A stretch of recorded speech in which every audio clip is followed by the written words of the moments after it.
ചാപ്റ്ററാണ് gas laws and mole concept. ഉള്ള ക്ലാസ്സുകളിലെല്ലാം നമ്മൾ ഗ്യാസസ് എന്താണ്, ലിക്വിഡ് എന്താണ്, സോളിഡ് എന്താണ്, കോമ്പൗണ്ട്, എലമെൻറ്റ്, ഈ കാര്യങ്ങളെ കുറിച്ചിട്ടൊക്കെ നമ്മൾ ഡീറ്റെയിൽ ആയിട്ട് പഠിച്ചിട്ടുണ്ടായിരുന്നു. ഇപ്പോൾ ഈ ചാപ്റ്ററിൽ നമ്മൾ പഠിക്കാൻ പോകുന്നത് ഗ്യാസുമായി ബന്ധപ്പെട്ട കുറച്ച് ലോകളും അതിൻ്റെ കുറച്ചും കൂടി പ്രത്യേകതകൾ എന്തൊക്കെയാണെന്നും മോൾ കൺസെപ്റ്റ്, ഈ കാര്യങ്ങളെ കുറിച്ചിട്ടൊക്കെ ഡീപ്പായിട്ട് പഠിക്കാനാണ് നമുക്ക് ഈ ചാപ്റ്ററിലുള്ളത്. പക്ഷേ അതിനു മുൻപ് നമുക്ക് ക്ലാസ് സ്റ്റാർട്ട് ചെയ്യുന്നതിന് മുൻപ് സോളിഡിൻ്റെയും അതുപോലെ ലിക്വിഡിൻ്റെയും ഗ്യാസസിൻ്റെയും പ്രോപ്പർട്ടീസ് നമുക്കൊന്ന് റീകോൾ ചെയ്യാം. ഓൾറെഡി ടെക്സ്റ്റ് പേജ് നമ്പർ 32 മുതലാണ് ഇത് സ്റ്റാർട്ട് ചെയ്യുന്നത്, നമ്മുടെ ഈ ചാപ്റ്റർ സ്റ്റാർട്ട് ചെയ്യുന്നത്. പേജ് നമ്പർ 32 തന്നെ ഗ്യാസസിൻ്റെ കുറച്ച് പ്രോപ്പർട്ടീസ് പറയുന്നുണ്ട്. അതിൻ്റെ ഒപ്പം നമുക്ക് ആദ്യം ഫസ്റ്റ് ഒന്ന് സോളിഡിൻ്റെയും ലിക്വിഡിൻ്റെയും ഗ്യാസസിൻ്റെയും പ്രോപ്പർട്ടീസ് വേർതിരിച്ചൊന്നും കൂടി റീകോൾ ചെയ്യാം.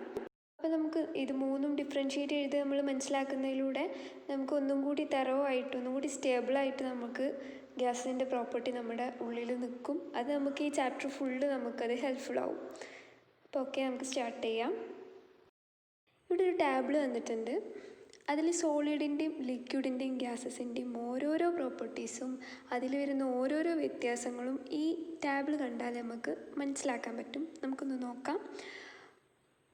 ഫസ്റ്റ് സോളിഡിൻ്റെ കേസിലാണെന്നുണ്ടെങ്കിൽ അതിൻ്റെ വോളിയം, അതിന് ഫിക്സ്ഡ് വോളിയം ഉണ്ടായിരിക്കും. അതായത് ഇപ്പോൾ ഒരു കല്ലോ അല്ലെങ്കിൽ എന്തെങ്കിലും ഒരു ഖരായിട്ടുള്ളൊരു വസ്തു എടുക്കുകയെന്നുണ്ടെങ്കിൽ അതിനൊരു ഫിക്സ്ഡ് ആയിട്ടുള്ള വോളിയം ഉണ്ടായിരിക്കുമല്ലോ. ഇനി ലിക്വിഡിൻ്റെ കേസിലാണെന്നുണ്ടെങ്കിൽ ലിക്വിഡിന് ഫിക്സ്ഡ് ആയിട്ടുള്ള വോളിയം ഉണ്ട്, ഫിക്സ്ഡ് ആയിട്ടുള്ളൊരു വ്യാപ്തം ഉണ്ട്. ഏതൊരു കണ്ടെയ്നറിലാണോ എടുക്കുന്നത് അതിൻ്റെ അനുസരിച്ചിട്ട് അതിന് സ്പെസിഫിക് ആയിട്ടുള്ള ഒരു വോളിയം ഉണ്ട്. ഇനി ഗ്യാസസിൻ്റെ കേസിലാണെന്നുണ്ടെങ്കിൽ gases has no fixed volume. ഗ്യാസസിന് ഫിക്സ്ഡ് ആയിട്ടുള്ള വോളിയം ഇല്ല. പക്ഷേ അത് ഇതുപോലൊരു കണ്ടെയ്നറിലാക്കുകയാണെന്നുണ്ടെങ്കിൽ, ഏതെങ്കിലും ഒരു പാത്രത്തിലോ ഒരു ക്ലോസ്ഡ് ആയിട്ടുള്ളൊരു പാത്രത്തിലാക്കുകയാണെന്നുണ്ടെങ്കിൽ അതിന് ആ ഒരു കണ്ടെയ്നറിൻ്റെ അത്രയും ഗ്യാസസ് ഉണ്ടായിരിക്കും. അപ്പോൾ ഗ്യാസസ് ഒരു കണ്ടെയ്നറിൻ്റെ ഉള്ളിലാണെന്നുണ്ടെങ്കിൽ, ഒരു പാത്രത്തിൻ്റെ ഉള്ളിലാണെന്നുണ്ടെങ്കിൽ volume of that container which occupies. ഈ അടുത്ത പ്രോപ്പർട്ടി നോക്കാം, ഡെൻസിറ്റി. ഡെൻസിറ്റി എന്നുകൊണ്ട് നമ്മൾ ഉദ്ദേശിക്കുന്നത് എന്താണ്? അതായത് ഇപ്പോൾ ഒരു ഒബ്ജക്റ്റിൻ്റെ ഉള്ളിൽ ഇപ്പോൾ ഒരു സ്റ്റോൺ ആവാം, അല്ലെങ്കിൽ വാട്ടർ ആവാം, അല്ലെങ്കിൽ ഗ്യാസസ് ആയിട്ട് ഓക്സിജൻ ആവാം. ഇതിൻ്റെ ഉള്ളിലൊക്കെ എത്ര എമൗണ്ട് ഓഫ് സബ്സ്റ്റൻസ് അടങ്ങിയിട്ടുണ്ട്, അതിൻ്റെ മാസിനെയാണ് നമ്മൾ ഡെൻസിറ്റി, അതായത് സാന്ദ്രത എന്ന ഈ ഒരു പ്രോപ്പർട്ടി കൊണ്ട് ഉദ്ദേശിക്കുന്നത്. അപ്പോൾ അങ്ങനെയാണെന്നുണ്ടെങ്കിൽ സോളിഡിൽ ഡെൻസിറ്റി എന്തായിരിക്കും? വളരെ ഹൈ ആയിരിക്കും. കാരണം അതിന് ഡെഫിനറ്റായിട്ടൊരു ഷേപ്പും സൈസും കാര്യങ്ങളൊക്കെ ഉണ്ട്. അപ്പോൾ അതിലുള്ള പാർട്ടിക്കിൾസും അതിനനുസരിച്ചിട്ട് അത്രയും ആറ്റംസ് അല്ലെങ്കിൽ മോളിക്യൂൾസ് അതിൽ അടങ്ങിയിട്ടുണ്ടാവും. അപ്പം മറ്റെല്ലാ മാറ്ററിനെ അപേക്ഷിച്ചിട്ടും സോളിഡിൽ ഡെൻസിറ്റി എന്തായിരിക്കും? വളരെ കൂടുതലായിരിക്കും. ഇനി ലിക്വിഡിൻ്റെ കേസ് നോക്കുകയാണെന്നുണ്ടെങ്കിൽ lower as compared to solid. സോളിഡിനെ അപേക്ഷിച്ചിട്ട് കുറച്ചും കൂടി ഡെൻസിറ്റി കുറവാണ്. അപ്പോൾ നമ്മൾ വാട്ടറിൻ്റെ കേസ് എടുത്ത് നോക്കാം. വാട്ടറിന് ഇതേപോലെ അതിൻ്റെ ടെക്സ്ചർ എങ്ങനെയാണ്? കുറച്ച് ഫ്ലൂയിഡിറ്റി ഉള്ളതല്ലേ, അതായത് കുറച്ച് ഒഴുകാനുള്ള ടെൻഡൻസി ഉള്ളത് കൊണ്ട് തന്നെ ഡെൻസിറ്റി, സാന്ദ്രത സോളിഡിനെ അപേക്ഷിച്ചിട്ട് കുറച്ചും കൂടി കുറവാണ് ലിക്വിഡിനുള്ളത്. ഇനി ഗ്യാസസിൻ്റെ കേസ് നോക്കുകയാണെന്നുണ്ടെങ്കിലോ, ഗ്യാസസ് റാൻഡായിട്ട് ഇങ്ങനെ മൂവ് ചെയ്തുകൊണ്ടിരിക്കുകയല്ലേ, അതിന് ഡെഫിനറ്റ് ആയിട്ടുള്ള ഡെൻസിറ്റി വളരെ കുറവായിരിക്കും. അടുത്ത പ്രോപ്പർട്ടിയാണ് ഷേപ്പ്. സോളിഡിൻ്റെ കേസിൽ നോക്കാം, ഹാസ് ഡെഫിനിറ്റ് ഷേപ്പ്. സോളിഡിന് ഒരു ഡെഫിനിറ്റ് ആയിട്ടുള്ളൊരു ഷേപ്പ് ഉണ്ടായിരിക്കും. അതായത് അതിന് കൃത്യമായിട്ടൊരു അളവും അല്ലെങ്കിൽ അതിനൊരു ഷേപ്പും ഉണ്ടായിരിക്കും, ഒരു ആകൃതി ഉണ്ടായിരിക്കും. ഇപ്പോൾ നമ്മൾ കല്ലിൻ്റെ കേസ് എടുത്ത് നോക്കുക, റോക്കാണെങ്കിലും അല്ലെങ്കിൽ സോളിഡായിട്ടുള്ള എന്തൊരു വസ്തു നോക്കുകയാണെന്നുണ്ടെങ്കിലും അതിന് ഡെഫിനറ്റ് ആയിട്ടുള്ളൊരു ഷേപ്പും സൈസും ഉണ്ടായിരിക്കും. ഇനി ലിക്വിഡിൻ്റെ കേസ് നോക്കുകയാണെന്നുണ്ടെങ്കിൽ has no definite shape, it takes the shape of the container. Liquid ആണെന്നുണ്ടെങ്കിൽ എന്തായിരിക്കും? അതിന് ഡെഫിനറ്റ് ആയിട്ട് ഷേപ്പില്ല. നമ്മൾ ഏത് പാത്രത്തിലാണോ അതെടുക്കുന്നത്, ഏത് കണ്ടെയ്നറിലാണോ അതെടുക്കുന്നത്, അതിൻ്റെ ഷേപ്പാണ് ലിക്വിഡിന് കിട്ടുക. ഒരു ഉദാഹരണത്തിന് നമ്മൾ വാട്ടറിൻ്റെ കേസ് എടുത്ത് നോക്കാം. നമ്മൾ വാട്ടർ ഏത് പാത്രത്തിലാണോ എടുക്കുന്നത് അതിന് ആ ഒരു ഷേപ്പിലുണ്ടാവുക. ഇപ്പോൾ നമ്മൾ കയ്യിലെടുക്കുകയാണെന്നുണ്ടെങ്കിൽ കയ്യിൻ്റെ ഒരു ആകൃതിയാണ് ഉണ്ടാവുക. ഏത് പാത്രമാണോ എടുക്കുന്നത് അല്ലെങ്കിൽ ഏതൊരു കണ്ടെയ്നറാണോ എടുക്കുന്നത് അതിൻ്റെ ഷേപ്പാണ് വാട്ടറിന് കിട്ടുക. ലിക്വിഡ് അങ്ങനെയാണ്, ഏത് കണ്ടെയ്നറിലാണോ എടുക്കുന്നത് അതിൻ്റെ ഷേപ്പാണ് ലിക്വിഡിന് ഉണ്ടാവുക. ഏതൊരു ലിക്വിഡും അങ്ങനെ തന്നെയാണ്, ഓയിലാവട്ടെ അങ്ങനെ ഏതും ആവാം. ഇനി ഗ്യാസസിൻ്റെ കാര്യം എടുത്ത് നോക്കുകയാണെന്നുണ്ടെങ്കിൽ gas has no definite shape. ഗ്യാസിന് ഡെഫിനിറ്റ് ആയിട്ടുള്ള ഷേപ്പോ ഒന്നുമില്ല, കാരണം ഷേപ്പോ സൈസോ ഇല്ല. നമ്മൾ എയറിൽ മിക്സ്ചർ ഓഫ് ഗ്യാസസ് ആണ് നമ്മൾ ബ്രീത്ത് ചെയ്യുന്നുണ്ട് അല്ലേ. Oxygen, hydrogen, carbon dioxide അങ്ങനെ മിക്സ്ചർ ഓഫ് ഗ്യാസസ് നമ്മളെ എയറിലുണ്ട്. പക്ഷെ നമുക്ക് കാണാൻ കഴിയുന്നുണ്ടോ?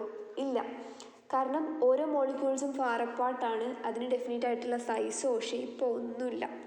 അത് റാൻഡായിട്ട് ഇങ്ങനെ മൂവ് ചെയ്തുകൊണ്ടേയിരിക്കുകയാണ്. ഇനി അടുത്ത പ്രോപ്പർട്ടിയാണ് ഫ്ലൂയിഡിറ്റി ഓർ മൂവ്മെൻറ്റ്. അതായത് ഫ്ലൂയിഡിറ്റി മീൻസ് ഒഴുകാനുള്ള കഴിവ്, അല്ലെങ്കിൽ മൂവ്മെൻറ്റ് മീൻസ് ചലിക്കാനുള്ള കഴിവ്. ഈ രണ്ട് പ്രോപ്പർട്ടിയും ഈ മാറ്റേഴ്സിനുണ്ടോ എന്ന് നമുക്ക് നോക്കാം. ഫസ്റ്റ് സോളിഡിൻ്റെ കേസ് എടുത്ത് നോക്കുകയാണെന്നുണ്ടെങ്കിൽ ഡസ് നോട്ട് ഫ്ലോ. സോളിഡ് ഒരിക്കലും ഫ്ലോ ചെയ്യില്ല, അല്ലെങ്കിൽ അതിന് ഒരു മൂവ്മെൻ്റ് ഇല്ല. ഇപ്പോൾ ഏതൊരു കല്ലാണെന്നുണ്ടെങ്കിലും ഏതൊരു വസ്തുവാണെന്നുണ്ടെങ്കിലും റോക്കോ അല്ലെങ്കിൽ എന്തെങ്കിലും വുഡൻ പീസോ ഒക്കെ സോളിഡായിട്ടുള്ള സബ്സ്റ്റൻസ് ആണ്. നമുക്കതിനെ വാട്ടറിനെ ഫ്ലോ ചെയ്യിക്കാവുന്ന പോലെ നമുക്ക് സോളിഡിനെ ഫ്ലോ ചെയ്യിക്കാൻ പറ്റുമോ? ഇല്ല, അതിന് ഡെഫിനറ്റ് ആയിട്ടുള്ള ഷേപ്പും സൈസും ഉണ്ട്. നമ്മളതിനെ അനക്കുക എന്നല്ലാതെ അതിനെ ആ ഒരു പ്രോപ്പർട്ടിയിൽ നിന്ന് നമുക്ക് ഫ്ലോ ചെയ്യിക്കാനോ ഒന്നും നമുക്ക് പറ്റില്ല. ഇനി ലിക്വിഡിൻ്റെ കേസ് നോക്കാം. Flows smoothly. ലിക്വിഡ് സ്മൂത്തായിട്ട് മൂവ് ചെയ്യും. ഇപ്പോൾ വാട്ടർ ആവട്ടെ ഓയിലാവട്ടെ നമുക്ക് ഒരു കണ്ടെയ്നറിൽ നിന്ന് ഒരു പാത്രത്തിൽ നിന്ന് മറ്റൊരു പാത്രത്തിലേക്ക് ഒഴിക്കാൻ വളരെ ഈസി അല്ലേ. അത് സ്മൂത്തായിട്ട് മൂവ് ചെയ്യും, ഫ്ലോ ചെയ്യും. ഇനി ഗ്യാസസിൻ്റെ കേസ് നോക്കാം. Gases flows smoothly. അതായത് ഗ്യാസസും ലിക്വിഡിനെ പോലെ തന്നെ, ഒരുപക്ഷെ ലിക്വിഡിനേക്കാളേറെ സ്മൂത്തായിട്ട് ഫ്ലോ ചെയ്യും ഗ്യാസ്. കാരണം ഗ്യാസസിനൊരു റാൻഡം മൂവ്മെൻ്റാണ്. അതായത് ദിശയില്ലാതെ നമ്മുടെ ചുറ്റിലും, ഇപ്പോൾ നമ്മൾ നേരത്തെ പറഞ്ഞു നമ്മുടെ ചുറ്റിലും എയറുണ്ട്, അത് പല സ്ഥലങ്ങളിലായിട്ട് സഞ്ചരിച്ചുകൊണ്ടിരിക്കുന്നുണ്ട്, അത് മൂവ് ചെയ്തുകൊണ്ടേ ഇരിക്കുന്നുണ്ട്. അപ്പോൾ ഗ്യാസസിനൊരു റാൻഡം മൂവ്മെൻ്റാണ്. ഇനി അടുത്ത പ്രോപ്പർട്ടിയാണ് compressibility or by applying pressure. Compress ചെയ്യുക അല്ലെങ്കിൽ കംപ്രസിബിലിറ്റി കൊണ്ട് ഉദ്ദേശിക്കുന്നത് ഞെരുക്കാനുള്ള കഴിവ് അല്ലെങ്കിൽ ചുരുക്കാനുള്ള കഴിവിനെയാണ് നമുക്ക് കംപ്രസിബിലിറ്റി എന്നുള്ളതുകൊണ്ട് ഉദ്ദേശിക്കുന്നത്. അല്ലെങ്കിൽ ബൈ അപ്ലൈയിങ് പ്രഷർ, നമ്മളൊരു പ്രഷർ ഒബ്ജക്റ്റിന് അപ്ലൈ ചെയ്യുമ്പോഴുള്ള പ്രോപ്പർട്ടി എന്താണെന്നാണ് നമ്മൾ നോക്കുന്നത്. ഇപ്പോൾ ഫസ്റ്റ് നമ്മൾ സോളിഡിൻ്റെ കേസ് നോക്കുകയാണെന്നുണ്ടെങ്കിൽ കംപ്രസിബിലിറ്റി നെഗ്ലിജിബിളാണ്. അതായത് ഒരിക്കലും വളരെ സാധ്യത കുറവാണ് സോളിഡിനെ ഞെരുക്കുക എന്നുള്ളത്. ഇപ്പോൾ നമുക്ക് നോക്കാം, ഇപ്പോൾ ഒരു കല്ലിന് അല്ലെങ്കിൽ ഒരു ഇരുമ്പ്, ഒരു അയൺ പീസിനെ നമ്മൾ കയ്യിലിട്ടിട്ടോ നമ്മളിങ്ങനെ പിടിച്ച് ഞെരുക്കുകയാണ്, കംപ്രസ് ചെയ്ത് നോക്കുകയാണെന്നുണ്ടെങ്കിൽ അത് അമരുമോ അല്ലെങ്കിൽ അതിൻ്റെ ഷേപ്പിന് എന്തെങ്കിലും വ്യത്യാസം വരുമോ? ഇല്ല, ചിലപ്പോൾ പൊട്ടിപ്പോവുമായിരിക്കും, പക്ഷെ അതെന്തില്ല, ഞെരുങ്ങിപ്പോവുക അങ്ങനെ, അല്ലെങ്കിൽ അതിനൊരു ഷേപ്പിനോ അല്ലെങ്കിൽ മാറ്റം വരെ ഒന്നും ചെയ്യില്ല നമ്മൾ എത്ര പ്രഷർ കൊടുത്തു കഴിഞ്ഞാലും. ഇനി ലിക്വിഡിൽ പ്രഷർ അപ്ലൈ ചെയ്ത് കഴിഞ്ഞാൽ എന്താ ഉണ്ടാവുക നമുക്ക് നോക്കാം, അല്ലെങ്കിൽ കംപ്രസിബിലിറ്റി എങ്ങനെ വർക്കാവും നോക്കാം. വെരി സ്മോളാണ്, വളരെ ചെറിയ തോതിൽ മാത്രമേ ലിക്വിഡിൽ കംപ്രസിബിലിറ്റി അപ്ലിക്കബിൾ ആവുള്ളൂ. ഇനി ഗ്യാസസിൻ്റെ കേസിലാണെന്നുണ്ടെങ്കിൽ ഹൈലി കംപ്രസിബിളാണ്. ഗ്യാസസിനെ എത്ര വേണമെങ്കിലും ഞെരുക്കാനും ചുരുക്കാനും നമുക്ക് സാധിക്കും. ഗ്യാസസിൻ്റെ കേസ് നോക്കുകയാണെന്നുണ്ടെങ്കിൽ ഗ്യാസസ് ആർ ഹൈലി കംപ്രസിബിൾ. ഗ്യാസസിനെ എത്ര വേണമെങ്കിലും ഞെരുക്കാനും ചുരുക്കാനും സാധിക്കും. കാരണം ആ ഗ്യാസസിൻ്റെ മോളിക്യൂൾസ് തമ്മിൽ വളരെയേറെ അകലമുണ്ട്. അപ്പോൾ നമ്മളതിനെ കംപ്രസ് ചെയ്യുമ്പോൾ അല്ലെങ്കിൽ അതിന് പ്രഷർ കൊടുക്കുന്ന സമയത്ത് അതെന്ത് ചെയ്യും, അടുപ്പിച്ച് വരാൻ ഏറ്റവും ചാൻസ് കൂടുതൽ ഗ്യാസസിനാണുള്ളത്. അപ്പോൾ നമുക്കറിയാം, നമുക്ക് അറിയുന്ന ഒരു, നമ്മൾ ഡെയിലി കാണുന്ന ഒരു എക്സാമ്പിളാണ് നമ്മളെ കുക്കിങ്ങിനൊക്കെ യൂസ് ചെയ്യുന്ന LPG ഗ്യാസ്, ലിക്വിഫൈഡ് പെട്രോളിയം ഗ്യാസാണത്.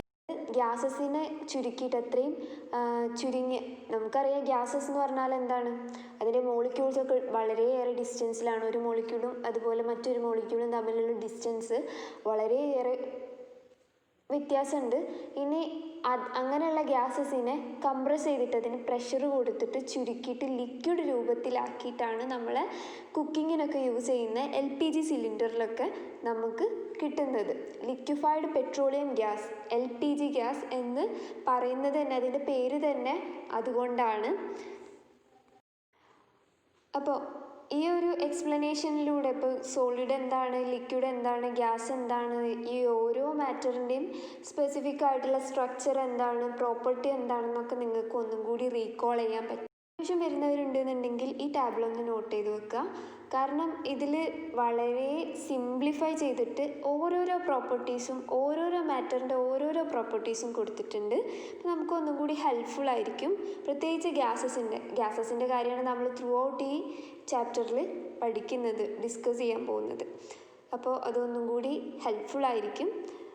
അറിയാത്തവരുണ്ടെങ്കിൽ അല്ലെങ്കിൽ ഒന്നും കൂടി മനസ്സിലാവാത്തവരുണ്ടെങ്കിൽ, ആ ഒരു ഏരിയ കൺഫ്യൂഷൻ ഉണ്ടെന്നുണ്ടെങ്കിൽ ഈ ടാബിലൊന്ന് നോട്ട് ചെയ്ത് വെക്കാം.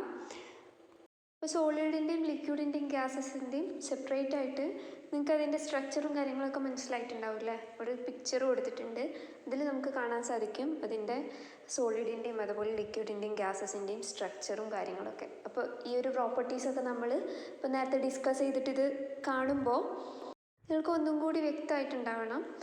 ഇനി ടെക്സ്റ്റിൽ, നിങ്ങളെ കെമിസ്ട്രി ടെസ്റ്റിൽ പേജ് നമ്പർ 33 ഒരു ബോക്സ് കൊടുത്തിട്ടുണ്ടാവും. അപ്പോൾ ഇത്രയും നമ്മൾ ഈ ഗ്യാസസിൻ്റെ പ്രോപ്പർട്ടീസൊക്കെ മനസ്സിലാക്കിയ സ്ഥിതിക്ക് നമുക്ക് ഈ ബോക്സ് അല്ലെങ്കിൽ ഈ ടേബിൾ 2.1 നമുക്ക് ഈസി ആയിട്ട് ഫില്ല് ചെയ്യാൻ പറ്റും. First one, energy of gas molecules very high ആണ് അല്ലേ. ആ ഗ്യാസസ് പാർട്ടിക്കിൾസിൻ്റെ മോളിക്യൂൾസിൻ്റെ എനർജി എന്ന് പറഞ്ഞാൽ വളരെ ഹൈ ആണ്. കാരണം അത് റാൻഡായിട്ട് മൂവ് ചെയ്തുകൊണ്ടിരിക്കും. ഇനി അടുത്തത്, ഡിസ്റ്റൻസ് ബിറ്റ്വീൻ ദ മോളിക്യൂൾസ് തമ്മിലുള്ള ഡിസ്റ്റൻസ്, മോളിക്യൂളുകൾ തമ്മിലുള്ള അതിൻ്റെ ഇടയിലുള്ള ഡിസ്റ്റൻസ് അതും വളരെ ഹൈ ആണ് അല്ലേ. നമ്മൾ മനസ്സിലാക്കി. അതിൻ്റെ ഡെഫിനിറ്റ് ഷേപ്പ് ഇല്ലാത്തതും അത് കാരണമാണ് നമ്മൾ നേരത്തെ ടേബിൾ ഡിസ്കസ് ചെയ്യുന്ന സമയത്ത് പറഞ്ഞിട്ടുണ്ടായിരുന്നു. ഇനി freedom of movement of molecules, അതും വെരി ഹൈ ആണ്. ഗ്യാസ് പാർട്ടിക്കിൾസിന് എത്ര വേണമെങ്കിലും എത്ര ഫ്രീ ആയിട്ട് അത് മൂവ് ചെയ്യാൻ പറ്റും, സോളിഡിനെയും അതുപോലെ ലിക്വിഡിനെയൊക്കെ അപേക്ഷിച്ചിട്ട്. ഇനി അട്രാക്റ്റീവ് ഫോഴ്സ് ബിറ്റ്വീൻ മോളിക്യൂൾസ് തമ്മിലുള്ള അട്രാക്റ്റീവ് ഫോഴ്സ് എന്താണ്, വെരി ലെസ് ആണ്, വെരി ലോ ആണ്. അതുകൊണ്ടാണ് ഗ്യാസസ് പാർട്ടിക്കിൾസ് വളരെ ഫ്രീ ആയിട്ട് മൂവ് ചെയ്യുന്നത്. ഇനി ഗ്യാസസിൻ്റെ പ്രോപ്പർട്ടീസിൽ വോളിയം, അതുപോലെ പ്രഷർ, അതുപോലെ ടെമ്പറേച്ചർ, ഈ 3 പ്രോപ്പർട്ടീസിനെ, ടെമ്പറേച്ചറിനെ കുറിച്ച് നമ്മളിപ്പോൾ ഡിസ്കസ് ചെയ്തിട്ടില്ല, ഇനി ഡിസ്കസ് ചെയ്യാൻ പോകുന്നുള്ളൂ. ഇത് 3ഉം വളരെ ഇമ്പോർട്ടൻ്റ് ആയിട്ടുള്ള പ്രോപ്പർട്ടീസാണ്. ഇതിനെ ബേസ് ചെയ്തിട്ടാണ് ലോസ് ഒക്കെ ഉള്ളത്. 3 പ്രോപ്പർട്ടീസിനെ കുറിച്ചിട്ടാണ് നമ്മൾ ഇനി ഡിസ്കസ് ചെയ്യാൻ പോകുന്നത്. നിങ്ങളുടെ ടെക്സ്റ്റ് ബുക്കിൽ page number 33 the volume of gases എന്ന് പറഞ്ഞിട്ടുള്ള ആ ഒരു ഹെഡിങ് കാണുന്നുണ്ടാവും. അപ്പോൾ അത് നോക്കാം. The space occupied by a substance is known as its volume. അതായത് ഒരു സബ്സ്റ്റൻസിന്, എന്തെങ്കിലും ഒരു വസ്തുവിന് ഉൾക്കൊള്ളിക്കാൻ ഉള്ള ഒരു സ്പേസിന്, ആ ഒരു സ്ഥലത്തിനാണ് നമ്മൾ എന്ത് പറയുക, വോളിയം എന്ന് പറയുന്നത്. അപ്പോൾ നമ്മളോട് ഒരു എക്സാമ്പിളായിട്ട് പറയുകയാണ്, even if a litre of liquid is transferred into a container of any size, there is no difference in its volume. If a gas which is kept in a cylinder having a volume of 1 liter is completely transferred into another 5 liter cylinder, then that will be the volume of the gas. നമ്മൾ first discuss ചെയ്ത ആ ഒരു table കൃത്യമായിട്ട് ശ്രദ്ധിച്ചവർക്ക് ഇതും easy ആയിട്ട് മനസ്സിലാവും. നമ്മളോട് ചോദിക്കുകയാണ്, ഒരു 1 ലിറ്റർ ലിക്വിഡ് നമ്മൾ ഒരു കണ്ടെയ്നറിൽ നിന്ന് മറ്റൊരു കണ്ടെയ്നറിലേക്ക് മാറ്റുകയാണെന്നുണ്ടെങ്കിൽ അതിൻ്റെ വോളിയത്തിൽ വല്ല ചേഞ്ച് വരുമോ? ഇല്ല, അവിടെ ഒരു വോളിയത്തിന് ഡിഫറൻസ് ഒന്നും വരില്ല. കാരണം എന്തുണ്ട്, ലിക്വിഡിന് ഡെഫിനറ്റ് ആയിട്ടുള്ളൊരു വോളിയം ഉണ്ട്, ഫിക്സ്ഡ് വോളിയം ഉണ്ട്. ഇനി നമ്മൾ ഗ്യാസസിനെ 1 ലിറ്റർ ഗ്യാസ് ഉൾക്കൊള്ളിക്കാൻ പറ്റുന്ന ഒരു പാത്രത്തിൽ നിന്ന്, ഒരു കണ്ടെയ്നറിൽ നിന്ന് അല്ലെങ്കിൽ ഒരു സിലിണ്ടറിൽ നിന്ന് നമ്മൾ 5 ലിറ്റർ ഉൾക്കൊള്ളിക്കാൻ പറ്റുന്ന ഒരു സിലിണ്ടറിലേക്ക് ഗ്യാസിനെ മാറ്റുകയാണെങ്കിലോ, അപ്പോൾ വോളിയം ഓഫ് ഗ്യാസ് എന്തായി മാറി? 5 ലിറ്ററായി മാറി. കാരണം ഗ്യാസസ് പറഞ്ഞാൽ റാൻഡായിട്ട് ഫ്രീലി മൂവ് ചെയ്യുന്ന പാർട്ടിക്കിൾസാണ് ഗ്യാസസിനുള്ളത്.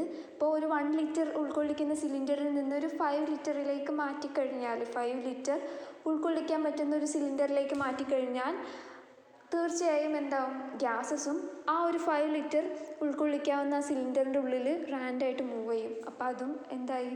അതിൻ്റെ വോളിയം എന്തായി? അതിന് ആ ഗ്യാസസിനെ ഒക്യുപ്പൈ ചെയ്യുന്ന ആ സ്പേസ് എത്രയാണ്? 5 ലിറ്റർ. അതിന് താഴെ ഒരു സ്പേസ് വിട്ടിട്ടുണ്ട് നമുക്ക് എഴുതാൻ വേണ്ടിയിട്ട്. അവിടെ 5 ലിറ്റർ ഓഫ് ഗ്യാസസ് എന്ന് എഴുതാം. നമുക്ക് മനസ്സിലാക്കാം, volume of gas is the volume of container which it occupies. Gases നമ്മളൊരു കണ്ടെയ്നറിൽ എടുക്കുകയാണെന്നുണ്ടെങ്കിൽ ആ കണ്ടെയ്നറിനനുസരിച്ചിട്ട് ആ ഗ്യാസിൻ്റെ വോളിയം മാറും. Pull the piston of syringe backward. Press the piston after closing the nozzle of syringe. What will be happen to the volume of inside the syringe? സിറിഞ്ചിൻ്റെ piston ബാക്ക്വേർഡായിട്ട് നമ്മൾ move ചെയ്യിച്ചതിന് ശേഷം അതിൻ്റെ ആ നോസിലിൻ്റെ അവിടെ അമർത്തി പിടിച്ചിട്ട് ക്ലോസ് ചെയ്ത് പിടിച്ചിട്ട് നമ്മൾ അത് പ്രസ് ചെയ്യുകയാണെന്നുണ്ടെങ്കിൽ എന്ത് സംഭവിക്കും? ആണ് നമ്മളോട് ചോദിക്കുന്നത്. നിങ്ങൾ കണ്ടിട്ടുണ്ടോ എന്താ സംഭവിക്കാമെന്ന്? നമ്മൾ ബാക്ക്വേർഡായിട്ട് എടുക്കുന്ന സമയത്ത് അതിൽ എയർ കയറും. അങ്ങനെ നമ്മൾ ആ നോസിലിൽ അമർത്തി പിടിച്ചിട്ട് നമ്മൾ പ്രസ് ചെയ്യുകയാണെന്നുണ്ടെങ്കിൽ എന്ത് ചെയ്യും? സിറിഞ്ചിൻ്റെ പിസ്റ്റൺ മൂവ് ചെയ്യില്ല. ആ കണ്ടെയ്നറിൻ്റെ ഉള്ളിൽ, ആ സിറിഞ്ചിൻ്റെ ആ ഒരു കണ്ടെയ്നറിൻ്റെ ഉള്ളിൽ ഫുള്ളും എന്തായിരിക്കും? എയർ കയറിയിട്ടുണ്ടായിരിക്കും. ആ എയർ ആ വോളിയം മുഴുവൻ എന്തായിട്ടുണ്ടാവും? കൈയടക്കിയിട്ടുണ്ടായിരിക്കും. അതുകൊണ്ടാണ് നമുക്ക് പ്രസ് ചെയ്യുമ്പോൾ അത് മൂവ് ചെയ്യാൻ സാധിക്കാത്തത്. നമ്മൾ നോസിലിൻ്റെ അവിടെ നിന്ന് കൈ എടുത്തിട്ട് നമ്മൾ പ്രസ് ചെയ്യുകയാണെന്നുണ്ടെങ്കിലോ അത് ഈസി ആയിട്ട് മൂവ് ചെയ്യും. നമുക്കവിടെ എഴുതാനുണ്ട്, what will happen to the volume of the air inside the syringe എന്ന് നമ്മളോട് ചോദിച്ചിട്ടുണ്ട്. താഴെ നമുക്കവിടെ വിട്ടിട്ടുണ്ട് നമുക്ക് എഴുതാനുള്ള ആൻസർ എഴുതാൻ വേണ്ടിയിട്ട്. അപ്പോൾ നമ്മളവിടെ എന്ത് എഴുതണം? അതിന് താഴെ ഒരു ക്വസ്റ്റ്യൻ ഉണ്ട്, explain it on the basis of distance between the molecules of gas and their freedom of movement. അതായത് സിറിഞ്ചിൻ്റെ ഈ ഒരു എക്സ്പെരിമെൻറ്റിനെ, ഈ ഒരു ആക്ടിവിറ്റീനെ നമ്മളോട് ഗ്യാസിൻ്റെ മോളിക്യൂൾസുകൾ തമ്മിലുള്ള ഡിസ്റ്റൻസിൻ്റെ അടിസ്ഥാനത്തിലും അതുപോലെ ഫ്രീഡം ഓഫ് മൂവ്മെൻറ്റിൻ്റെ അടിസ്ഥാനത്തിലും എക്സ്പ്ലെയിൻ ചെയ്യാൻ വേണ്ടി പറയുകയാണ്. ഇത് നെക്സ്റ്റ് ക്ലാസ്സിലേക്ക് എഴുതിയിട്ട് വരും. നമ്മൾ ഇതുവരെ ഡിസ്കസ് ചെയ്ത കാര്യങ്ങൾ തന്നെയാണ് നിങ്ങൾ നിങ്ങളുടേതായ വേർഡ്സിൽ എഴുതണം. നമുക്ക് ഡിസ്കസ് ചെയ്യാനുള്ള ഗ്യാസിൻ്റെ മറ്റൊരു പ്രധാന പ്രോപ്പർട്ടിയാണ് പ്രഷർ ഓഫ് ഗ്യാസ്. ഫിഗർ 2.1 നോക്കാം. അതൊരു ക്ലോസ്ഡ് ആയിട്ടുള്ള ജാറാണ്. അതിൻ്റെ ഉള്ളിൽ ഗ്യാസസ് മോളിക്യൂൾസ് ഉണ്ട്. അത് മൂവ് ചെയ്തുകൊണ്ടിരിക്കുന്നുണ്ട്. ഇനി നമ്മളോട് ചോദിക്കുകയാണ്, what is the speciality of movement of the molecules? മോളിക്യൂൾസിൻ്റെ മൂവ്മെൻറ്റിൻ്റെ പ്രത്യേകത എന്താണെന്നാണ് ചോദിക്കുന്നത്. എന്ത് പ്രത്യേകതയാണുള്ളത്? റാൻഡം മൂവ്മെൻ്റ് ആണല്ലേ. മോളിക്യൂൾസൊക്കെ ഫാർ അപ്പാർട്ടാണ്, ഫ്രീലി മൂവ് ചെയ്യുന്നുണ്ട് അല്ലേ. അപ്പോൾ അതവിടെ എഴുതാം. ഇനി what assumption can be made regarding the possibility of collision between gas molecules? നമ്മളോട് ചോദിക്കുകയാണ്, ഇപ്പോൾ ഗ്യാസ് മോളിക്യൂൾസ് മൂവ് ചെയ്യുന്നത് കാണാൻ സാധിക്കുന്നുണ്ടല്ലോ. അപ്പോൾ ഇങ്ങനെ മൂവ് ചെയ്യുമ്പോൾ ഇത് ഫ്രീലി മൂവ് ചെയ്യല്ലേ. അപ്പോൾ ഗ്യാസസ് തമ്മിൽ, ഈ മോളിക്യൂൾസ് തമ്മിൽ കൊളോയിഡ് ചെയ്യുന്നുണ്ടോ, കൊളീഷൻ സംഭവിക്കുന്നുണ്ടോ എന്ന്. അപ്പോൾ കൊളീഷൻ മീൻസ് കൂട്ടിമുട്ടുന്നുണ്ടോ, മോളിക്യൂൾസ് കൂട്ടിമുട്ടുന്നുണ്ടോ എന്ന്. കൊളീഷൻ സംഭവിക്കുമോ? ഉറപ്പായിട്ടും സംഭവിക്കും അല്ലേ. ഇങ്ങനെ ഫ്രീലി മൂവ് ചെയ്യുകയാണെന്നുണ്ടെങ്കിൽ പാർട്ടിക്കിൾസ് അല്ലെങ്കിൽ ആറ്റംസ് അല്ലെങ്കിൽ മോളിക്യൂൾസൊക്കെ എന്ത് ചെയ്യും? കൊളോയിഡ് ചെയ്യും, കൂട്ടിമുട്ടും. Consider any surface inside the container. The force is experienced on this surface as a result of the collision of gases molecules on the surface. നമ്മൾ പറഞ്ഞു മോളിക്യൂൾസ് ഫ്രീലി മൂവ് ചെയ്യുന്നുണ്ടെന്ന് പറഞ്ഞു. അപ്പോൾ മോളിക്യൂൾസ് തമ്മിൽ കൂട്ടിയിടിക്കുന്നുണ്ട് എന്ന് പറഞ്ഞു. അപ്പോൾ ആ ക്ലോസ്ഡ് ആയിട്ടുള്ള ആ ജാറിൻ്റെ അല്ലെങ്കിൽ ആ ഒരു കണ്ടെയ്നറിൻ്റെ അവിടെയും കണ്ടെയ്നറിൻ്റെ സർഫേസിൽ, അതിൻ്റെ പ്രതലത്തിലും ഈ മോളിക്യൂൾസ് വന്നിട്ട് കൊളൈഡ് ചെയ്യുന്നുണ്ടാവില്ലേ. അതിൻ്റെ ഫലമായിട്ട് അവിടെ ഒരു ഫോഴ്സ് പ്രൊഡ്യൂസ് ചെയ്യില്ലേ. നമ്മൾ ഏതെങ്കിലും ഒരു സർഫേസ് കൺസിഡർ ചെയ്യുകയാണെന്നുണ്ടെങ്കിൽ, ഇപ്പോൾ ആ ഒരു ജാറിൻ്റെ ഏതെങ്കിലും ഒരു സർഫേസിനെ കൺസിഡർ ചെയ്യുകയാണെന്നുണ്ടെങ്കിൽ അവിടെ ഈ മോളിക്യൂൾസ് കൊളോഡ് ചെയ്യുന്നതിൻ്റെ ഫലമായിട്ടുണ്ടാകുന്ന ഫോഴ്സിന്, ടോട്ടൽ ഫോഴ്സിനെയും അതുപോലെ നമ്മൾ കൺസിഡർ ചെയ്ത ആ സർഫേസിൻ്റെ സർഫേസ് ഏരിയയും കൂടി കിട്ടുകയാണെന്നുണ്ടെങ്കിൽ നമുക്ക് ആ ഒരു യൂണിറ്റ് ഏരിയയിൽ അനുഭവപ്പെട്ട ഫോഴ്സിനെ നമുക്ക് കണക്കാക്കിക്കൂടെ? അത് കണ്ടെത്താനായിട്ട് നമുക്കൊരു ഇക്വേഷനിലേക്ക് എത്താം. ഫോഴ്സ് ഓൺ യൂണിറ്റ് ഏരിയ, നമ്മൾ കൺസിഡർ ചെയ്ത ആ ഒരു പ്രതലത്തിൻ്റെ, ആ ഒരു സർഫേസിൻ്റെ യൂണിറ്റ് ഏരിയയിൽ അനുഭവപ്പെടുന്ന ഫോഴ്സിനെ നമുക്ക് കണ്ടെത്തണമെങ്കിൽ അതിന് equal to total force exerted on the surface divided by surface area. ആ ഒരു പ്രതലത്തിൽ അല്ലെങ്കിൽ ആ ഒരു സർഫേസിൽ അനുഭവപ്പെട്ട ടോട്ടൽ ഫോഴ്സിനെ ആ ടോട്ടൽ സർഫേസ് ഏരിയ കൊണ്ട്, നമ്മൾ കൺസിഡർ ചെയ്ത ആ പ്രതലത്തിൻ്റെ, ആ ഒരു സർഫേസിൻ്റെ സർഫേസ് ഏരിയ കൊണ്ട് ഡിവൈഡ് ചെയ്ത് കഴിഞ്ഞാൽ അവിടെ ആ യൂണിറ്റ് ഏരിയയിൽ എത്രത്തോളം ഫോഴ്സ് അനുഭവപ്പെടുന്നുണ്ടെന്ന് നമുക്ക് കണക്കാക്കാൻ പറ്റും. ഇനി force exerted per unit area is called pressure. അങ്ങനെ അനുഭവപ്പെടുന്ന ആ ഒരു യൂണിറ്റ് ഏരിയയിൽ അനുഭവപ്പെടുന്ന ഫോഴ്സിനെയാണ് നമ്മൾ എന്ത് പറയുക? പ്രഷർ. പ്രഷർ ഓഫ് ഗ്യാസ് മനസ്സിലായിട്ടുണ്ടാവും എന്ന് വിചാരിക്കുന്നു. ഒന്നും കൂടി സിമ്പിളായിട്ട് പറയുകയാണെന്നുണ്ടെങ്കിൽ, ഈസിയാണ്, നമുക്കറിയുന്ന കാര്യങ്ങൾ തന്നെയാണ്. അതായത് നമ്മളിങ്ങനെ സങ്കല്പിച്ച് നോക്കുക, ഒരു ജാറിൽ, ഒരു ക്ലോസ്ഡ് ആയിട്ടുള്ള ഒരു കണ്ടെയ്നറിൽ ഗ്യാസ് ഉണ്ടെന്ന് വിചാരിക്കാം. ആ ഗ്യാസ് പാർട്ടിക്കിൾസ് അല്ലെങ്കിൽ ഗ്യാസസ് മോളിക്യൂൾസ് എന്ത് ചെയ്യും? Freely move ചെയ്യുന്നുണ്ടാവുമല്ലോ. മൂവ് ചെയ്യുമ്പോൾ അത് കൊളോയിഡ് ചെയ്യുന്നുണ്ടെന്ന് പറഞ്ഞു. അപ്പോൾ ആ പ്രതലത്തിലും അത് തട്ടുന്നുണ്ടായിരിക്കുമല്ലോ, കൊളിഷൻ നടക്കുന്നുണ്ടാവും. അപ്പം അതിൻ്റെ ഫലമായിട്ടൊരു പ്രതലത്തിനൊരു ബലം ഉണ്ടാവും. അപ്പോൾ നമ്മളൊരു യൂണിറ്റ് ഏരിയ നമ്മൾ കൺസിഡർ ചെയ്യുകയാണെന്നുണ്ടെങ്കിൽ, അല്ലെങ്കിൽ ഒരു പ്രതലത്തിനെ നമ്മൾ കൺസിഡർ ചെയ്യുകയാണെന്നുണ്ടെങ്കിൽ അവിടെ ഉണ്ടാവുന്ന ഫോഴ്സ് എത്രയാണ് നമ്മൾ കാൽക്കുലേറ്റ് ചെയ്യണം. ആ പ്രതലത്തിൽ എന്ത് ചെയ്യും? ഇതുപോലെ മോളിക്യൂൾസ് വന്നിട്ട് കൊളോയിഡ് ചെയ്യുന്ന സമയത്ത് അവിടെ ഉണ്ടാകുന്ന ഫോഴ്സ് എത്രയാണ് നമ്മൾ കാൽക്കുലേറ്റ് ചെയ്യണം. അങ്ങനെ കാൽക്കുലേറ്റ് ചെയ്യണമെങ്കിൽ നമ്മൾക്ക് എന്ത് വേണം? ആ ടോട്ടൽ ഫോഴ്സ് കിട്ടണം. അതുപോലെ ആ നമ്മൾ കൺസിഡർ ചെയ്ത ആ ഒരു സർഫേസിൻ്റെ, ആ ഒരു പ്രതലത്തിൻ്റെ ടോട്ടൽ ഏരിയയും കിട്ടണം. അത് നമുക്ക് കിട്ടുകയാണെന്നുണ്ടെങ്കിൽ എന്ത് ചെയ്യും? ആ ഒരു യൂണിറ്റ് ഏരിയയിൽ അനുഭവപ്പെട്ട ഫോഴ്സിനെ നമുക്ക് മനസ്സിലാക്കാൻ പറ്റും. Force on unit area calculate ചെയ്യാനുള്ള ഇക്വേഷനാണ് അവിടെ കൊടുത്തിട്ടുള്ളത്. Total force exerted on the surface divided by surface area. നമുക്ക് ആ യൂണിറ്റ് ഏരിയയിൽ അനുഭവപ്പെടുന്ന ഫോഴ്സ് എത്രയെന്ന് കിട്ടും. ഈ ഒരു യൂണിറ്റ് ഏരിയയിൽ അനുഭവപ്പെടുന്ന ഫോഴ്സിനെ തന്നെയാണ് നമ്മൾ എന്ത് പറയുന്നത്? പ്രഷർ എന്ന് പറയുന്നത്. അത്രേ ഉള്ളൂ. പ്രഷർ ഓഫ് ഗ്യാസ് കുറച്ചധികം ഇമ്പോർട്ടൻ്റ് ആയിട്ടുള്ളതാണ്. അപ്പം നല്ല ശ്രദ്ധിച്ച് അത് മനസ്സിലാക്കാം. കൺസെപ്റ്റ് മനസ്സിലാക്കി കഴിഞ്ഞാൽ വളരെ ഈസി ആയിട്ടുള്ളതാണ്. അപ്പോൾ ശ്രദ്ധിക്കാം.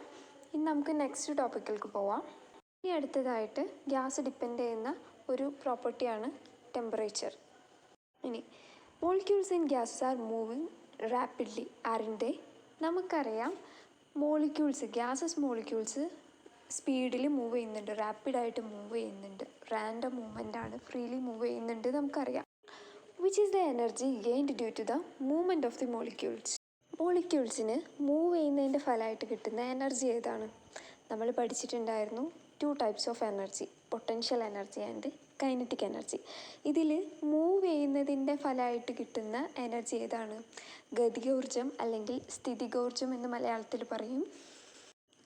ഏത് എനർജിയാണ് മൂവ്മെൻറ്റിൻ്റെ ഫലമായിട്ട് കിട്ടുന്ന എനർജി മോളിക്യൂളിന്? കൈനറ്റിക് എനർജി, അതായത് ഗതികോർജം. അത് ഒഴുകുന്നതിൻ്റെ, അത് ഫ്ലോ ചെയ്യുന്നതിൻ്റെ അല്ലെങ്കിൽ അത് മൂവ് ചെയ്യുന്നതിൻ്റെ ഫലമായിട്ട് ചലിക്കുന്നതിൻ്റെ ഫലമായിട്ട് കിട്ടുന്ന എനർജിയാണ് കൈനറ്റിക് എനർജി. അപ്പോൾ ഗ്യാസസ് പാർട്ടിക്കിൾസ് റാപ്പിഡായിട്ട് മൂവ് ചെയ്തുകൊണ്ടിരിക്കുമ്പോൾ അതിനൊരു കൈനറ്റിക് എനർജി ഉണ്ടാവില്ലേ? And when gas is heated temperature is increased. What happen to the movement of the molecule if the temperature of gases is increased? നമ്മൾ ഗ്യാസസിനെ ഹീറ്റ് ചെയ്യുകയാണെന്നുണ്ടെങ്കിൽ അതിൻ്റെ temperature increase ചെയ്യും. അപ്പോൾ അങ്ങനെ ടെമ്പറേച്ചർ ഇൻക്രീസ് ചെയ്യുന്ന സമയത്ത് മോളിക്യൂൾസിൻ്റെ മൂവ്മെൻറ്റിന് എന്താണ് സംഭവിക്കുകയെന്ന്. ടെമ്പറേച്ചർ ഇൻക്രീസ് ചെയ്യുന്ന സമയത്ത് അതിൻ്റെ മൂവ്മെൻറ്റും കൂടും. അത് കുറച്ചും കൂടി വേഗത്തിൽ മൂവ് ചെയ്യാൻ തുടങ്ങും. As a result what happen to the energy of the molecule? അങ്ങനെ മൂവ് ചെയ്യാൻ തുടങ്ങുന്ന സമയത്ത് മോളിക്യൂൾസിൻ്റെ എനർജിക്ക് എന്ത് സംഭവിക്കുന്നു? മൂവ് ചെയ്യുമ്പോൾ ഓൾറെഡി കൈനറ്റിക് എനർജി ഉണ്ടെന്ന് നമ്മൾ പറഞ്ഞു. മൂവ് ചെയ്യുമ്പോൾ കിട്ടുന്ന എനർജിയാണ് കൈനറ്റിക് എനർജി പറഞ്ഞു. അപ്പോൾ ഹീറ്റ് ചെയ്യുന്ന സമയത്ത് എന്ത് ചെയ്യും? കുറച്ചും കൂടി ഫാസ്റ്റായിട്ട് മൂവ് ചെയ്യുമ്പോൾ കുറച്ചും കൂടി അധികം കൈനറ്റിക് എനർജിയും അവിടെ എന്ത് ചെയ്യും? പ്രൊഡ്യൂസ് ചെയ്യും. അതാണ് temperature is the average kinetic energy of molecules in A substance. അതുകൊണ്ടാണ് ഒരു വസ്തുവിലെ ഏതൊരു ഒബ്ജക്റ്റും ആവാം, ഇപ്പോൾ ഗ്യാസസ് മാത്രമല്ല, ലിക്വിഡ് ആവാം, സോളിഡ് ആവാം, ഇതിൻ്റെ ഒക്കെ ആവറേജ് കൈനറ്റിക് എനർജി കണക്കാക്കുന്നതിൻ്റെ ശരാശരി എന്ന് പറയുന്നത് എന്താണ്? ടെമ്പറേച്ചറാണ്. ടെമ്പറേച്ചർ കൂടിക്കഴിഞ്ഞാൽ അതിൻ്റെ എന്ത് ചെയ്യും? മോളിക്യൂൾസിൻ്റെ മൂവ്മെൻറ്റ് കൂടും. മൂവ്മെൻറ്റ് കൂടുമ്പോൾ ഓട്ടോമാറ്റിക്കലി എന്ത് ചെയ്യും? കൈനറ്റിക് എനർജിയും ഇൻക്രീസ് ചെയ്യും. ഇനി ടെമ്പറേച്ചർ കുറവാണെന്നുണ്ടെങ്കിൽ എന്ത് ചെയ്യും? മൂവ്മെൻറ്റും കുറയും, കൈനറ്റിക് എനർജിയും എന്ത് ചെയ്യും? ഡിക്രീസ് ചെയ്യും. ഇതിൻ്റെ ആവറേജ്, ഒരു ശരാശരി kinetic energy of A molecule of A substance കണക്കാക്കുന്നത് എന്തിലാണ്? ടെമ്പറേച്ചറിലാണ്. ഗ്യാസസിൻ്റെ കാര്യത്തിലും അങ്ങനെ തന്നെയാണ്. ഗ്യാസസിൻ്റെ മോളിക്യൂൾസ് മൂവ് ചെയ്യുന്ന സമയത്ത് അവിടെ എന്ത് ചെയ്യും? കൈനറ്റിക് എനർജി ഉണ്ടാവും. ഇനി ഗ്യാസസിന് നമ്മൾ ഹീറ്റ് കൊടുക്കുകയാണെന്നുണ്ടെങ്കിൽ അവിടെ എന്ത് ചെയ്യും? ടെമ്പറേച്ചർ ഇൻക്രീസ് ചെയ്യും. അങ്ങനെ ടെമ്പറേച്ചർ ഇൻക്രീസ് ചെയ്യുന്നതിൻ്റെ ഫലമായിട്ട് അവിടെ എന്ത് ചെയ്യും? കൈനറ്റിക് എനർജിയും ഓട്ടോമാറ്റിക്കലി ഇൻക്രീസ് ചെയ്യും. അപ്പോൾ ഫൈനലി നമ്മൾ ഈ ക്ലാസ്സിൽ 3 കാര്യമാണ് ഡിസ്കസ് ചെയ്തത്.